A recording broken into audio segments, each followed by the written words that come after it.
Hi, my name's Nina and I love sketchbooks.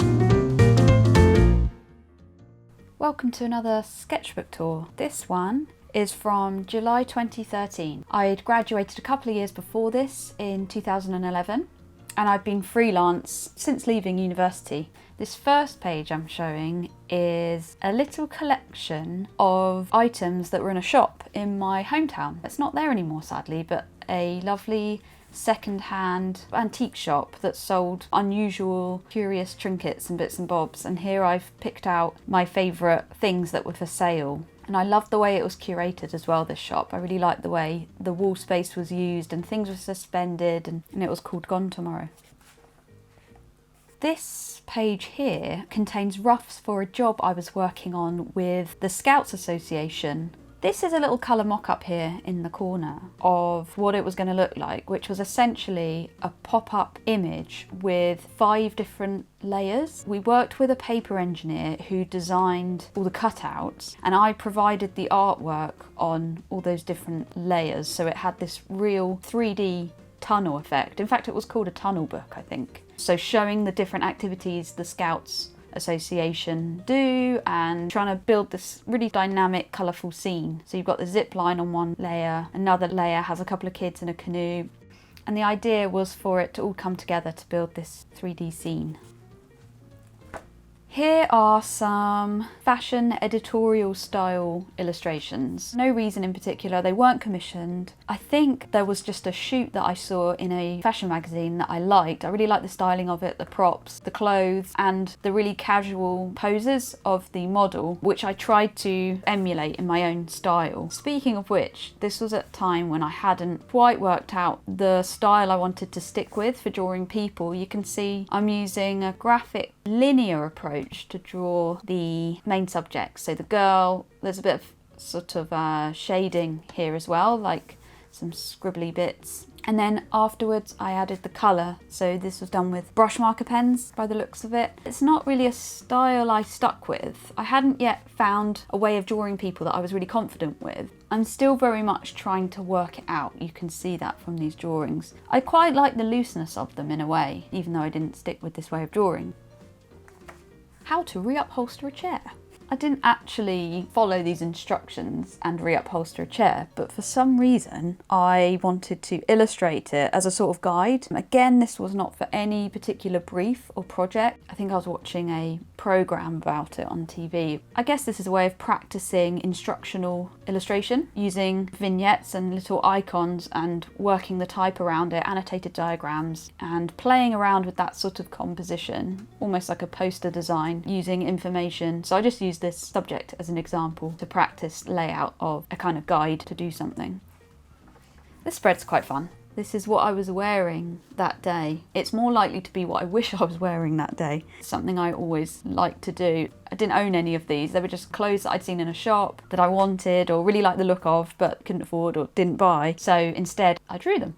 Here the format is the girl in the middle with the title. I've done a few of these actually, but I've extracted different parts of what the girl is wearing and I've annotated them around the edge, so sort of framing it with this border of extracted elements. And here I've just taken the clothes as they were laid out in the shop. I took a photograph on my phone, came back and drew the collection. So speaking of drawing wish lists, this is a similar situation where I went through the IKEA catalogue and I plucked out things that I liked the look of and I drew them in quite a graphic linear style. Some of it's coloured in with black here, a lot of it is just outlined, and I've written the price and the name of that item. I think this was just a spontaneous spur of the moment piece that gave me an excuse to practice drawing lots of different shapes. This kind of reference can come in really handy further down the line, and it provides quite a nice bank of reference for these items that might later get used. A simple observational drawing of a lady sat in a coffee shop I was in, and I had a bit of time to kill, so I sat in a cafe and I drew a lady enjoying a cup of tea and reading the paper. It's quite minimal, it's quite sparse. These next couple of pages are from a few days that I spent in Amsterdam. It was for a work trip, and here are sort of diary entries. So you can see, as I talk about when I show my travel journals, I like to mix up the type of writing that I do, just to mix it up and differentiate the days. So here you can see it's lowercase, this is smaller uppercase and slightly finer, slightly more spaced out. They also help cross-reference to the illustrations on this side, which are icons that I've plucked out. So many people on bikes, so few helmets. Here's a chair that was outside a cafe. I like the colour combination. This is the view from our hotel window. We had a little balcony outside the window and this lovely view across the canal with a couple of boats in the foreground and these beautiful tall Dutch buildings. I love how characterful they are. Mostly brush marker pens, but also nearly all of it is drawn just with fine liner pen, which I think is added afterwards. I think it's gone over the top. And here I've used like a white gel pen to try and bring out the brick. It's an ongoing quest to find a decent white to sit on top of pens without bleeding through.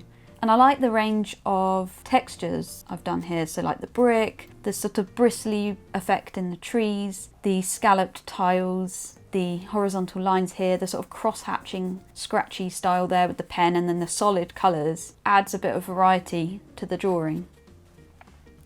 So here are some vignettes, mini versions of roughs that I was developing for a book I was working on with Walker Books. It was another pop-up book. This time it was about Shakespeare, so exploring his plays and the places of significance in his life, such as where he was born, where he lived, the Globe Theatre, so on. Here I'm designing icons for the front cover and the title page as well. These were to be tiny little motifs that would create a kind of pattern for the front of the book. Buildings, the quill and ink, the Globe Theatre, masks and himself.